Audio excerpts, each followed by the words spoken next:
Hey, what's going on, everybody? It's Wilhelm Scream, and welcome back to another day in Destiny 2 for some more Destiny 2 news and Lightfall Season of the Wish intel. My first video of 2024. Hopefully, it's another great year.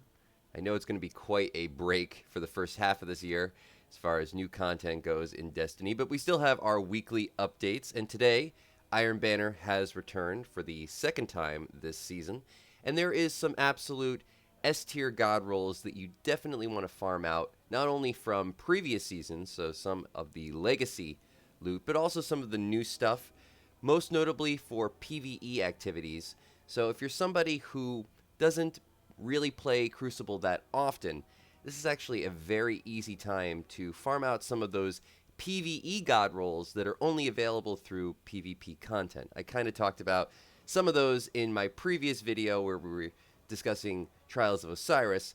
It's sort of unfortunate that some of the best PvE weapons are only available through PvP exclusive activities, but unlike Trials of Osiris, which will not be returning this weekend as Iron Banner is here, Iron Banner, I think, is a lot more accessible to the infrequent player, some person who doesn't really enjoy Crucible all that much. It's actually not that difficult a playlist, and somewhat forgiving when it comes to the sweatiness of the competition. So we're going to run through what I think are the best weapons to farm out, not only for Iron Banner this season, but more specifically this week in general. If you can't find Lord Saladin, it's because, well, it's getting a little crowded here in the tower. I don't know exactly why they do it this way, but you have to actually look behind Ava Levant, and you'll see him over here.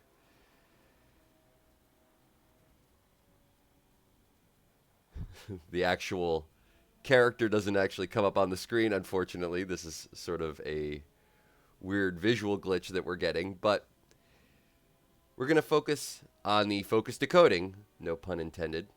Of course, the weapon that I'm going to be discussing the most, and one that's actually the easiest to acquire of all the PvE god rolls available, is the Lethal Abundance auto rifle. Now, this is a 360 rounds per minute auto rifle, which I know really doesn't necessarily play that well in the minds of most Guardians, but don't underestimate the 360s. They're actually really good in PvP as they hit really hard. They're actually a lot more like a scout rifle, in my opinion. But also in PvP, one of the best scout rifles, or excuse me, one of the best auto rifles that you can actually get for PvE is the one from Crota's End, which is actually my go-to, and I'll share with you that roll really quick. The Abyss Defiant. Now this one comes with Heal Clip, Incandescent, and the Cursed Thrall origin trait, so an absolute god roll on this one.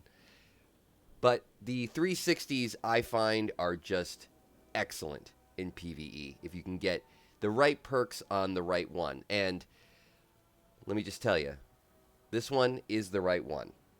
So, not all 360s made equal, but this one is definitely of the higher caliber. And I would actually put this in the ranks of my Abyss Defiant in the right activity. If you're running a Strand build, this is an absolute go-to as it has Slice, Targeting Lock, and the Skulking Wolf origin trait. So if you don't know anything about Slice and why it's so good, casting your class ability allows this weapon to sever targets on hit for a brief duration up to a maximum number of targets.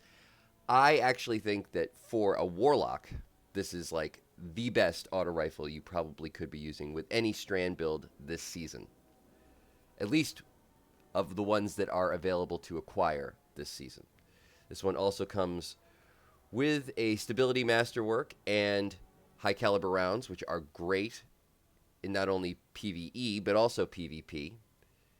We have the Polygonal Rifling, as well as Chambered Compensator. The Target Lock origin, or I would say trait for this, it's not the origin trait, but damage increases the longer this weapon remains on target. I mean, you can't go wrong with that. I might prefer Ambush over this one, but still not a bad one. And Skulking Wolf, while at low health, Guardian Final Blows with this weapon, grant enhanced radar and remove you from opposing radar. It's really a PvP perk, so Skulking Wolf unfortunately doesn't really play that well into the PvE meta, but you know, with other things like hatchlings, which can also roll on this weapon, you really can't go wrong. Throw on, you know, a major spec or even like a minor spec, and you're going to be just chewing through stuff. Remember, it feels a lot more like a scout rifle than an auto rifle. And auto rifles are also playing into the champions meta this season.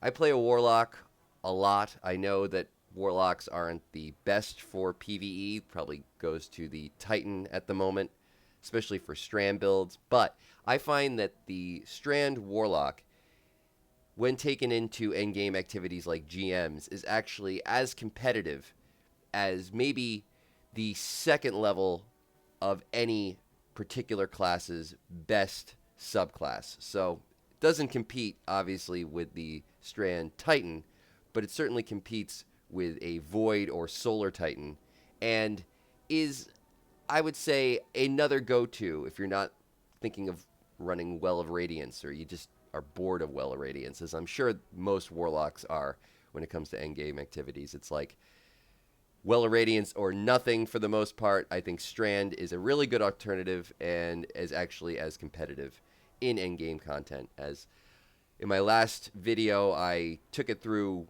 the GM. I used Well, I used Strand, and I find it worked great. So I just wanted to now run through all the legacy focusing gear that you might want to pick up. Some stuff that I think is always good. The Dark Decider, if you can get one, look for Volt Shot on it.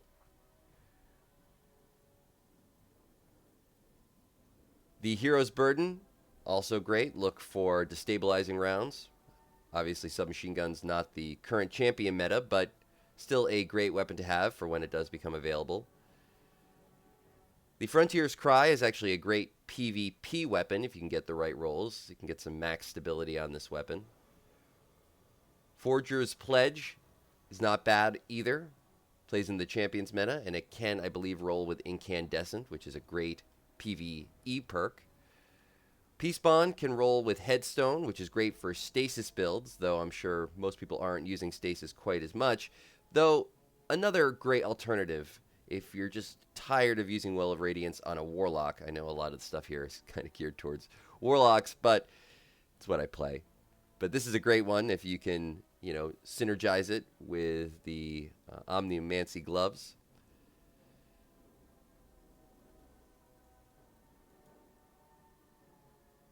We've already talked, of course, about the Lethal Abundance. The Pressurized Precision Fusion Rifle is also a really great one, as it can also roll with Hatchlings and Slice for PvE builds, and I believe this can also do pretty good in PvP. And the Point of the Stag is also not a bad one currently in the Champions meta, and if you're looking for a good arc bow, can't go wrong with this one. Has some really good rolls on it. I do want to go over now what is, in my opinion, the best rolls for the Lethal Abundance.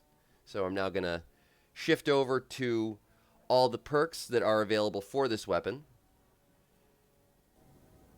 So as you can see, the curated roll is the Chambered Compensator Barrel, as well as Ricochet Rounds, Slice, and Attrition Orbs. Now, this is really, I would say, a very good PvE roll. Certainly the people who are curating this roll or deciding that this is the most desirable roll have PvE in mind. If we head down to all the available perks, in the first column, lots of different barrels. I think you could probably not go wrong with too many of them. Small bore and Hammerforge rifling are always kind of the ones that I go to, as well as full bore. Those are probably the three best, in my opinion, sights overall. They're good for PvP. Can't go wrong with them in PvE. For the second, I would say armor-piercing rounds, high-caliber rounds, or ricochet rounds. are really the ones that you want. I would say all three of them are good for PvE as well as PvP. The third column is really where things, I think, get a little bit different, and you're going to really be focusing on that third column when you're going through all the roles that you're going to be getting. Discord, Enlightened Action. Discord's not too bad, I believe. Keep Away, could probably skip it. Dynamic Sway Reduction, I'm not really a huge fan of. Elemental Capacitor isn't too bad, but Slice, I think, is going to be the go-to. And the interesting thing about this weapon is you can have Slice as well as Hatchlings in the fourth column. So Target Lock, I know that's really more of a PvP perk. Tap the trigger, take it or leave it. Hatchlings are going to be my go-to for PvE. And I believe this is one of the few weapons that you can actually get both of these perks, as most of the time they occupy the same column. So you either get one or the other. Onslaught isn't too bad. Attrition Orbs is also not too bad. And you're going to get the Skulking Wolf. But these two, I think if you can get a God roll, in my opinion, is the PvE God roll with Slice as well as Hatchlings for any strand build for any class. And the last thing that I wanted to discuss in today's video is Iron Banner rank and the best possible method for acquiring all said PvE or PvP God rolls through the focus decoding. You will need Iron Engrams, which you will be getting from completion of Iron Banner matches. You also get more if you can rank up faster through Lord Saladin himself. This week's Iron Banner game type is Eruption, which requires you to defeat opponents and get on a streak, and then continually defeat opponents in order to stay on that streak, or you blow up.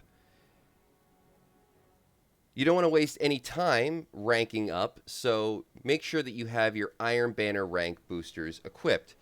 Now, some of these are very self-evident in how they're supposed to function. Some of them not so much, as the Iron Banner gear equipped really makes it sound like you have to have Iron Banner armor on, but it actually counts for Iron Banner armor, Iron Banner weapons, as well as Iron Banner ornaments. So, if you turn any of your Iron Banner gear into an Iron Banner ornament, you can equip it, obviously, to Artifice armor.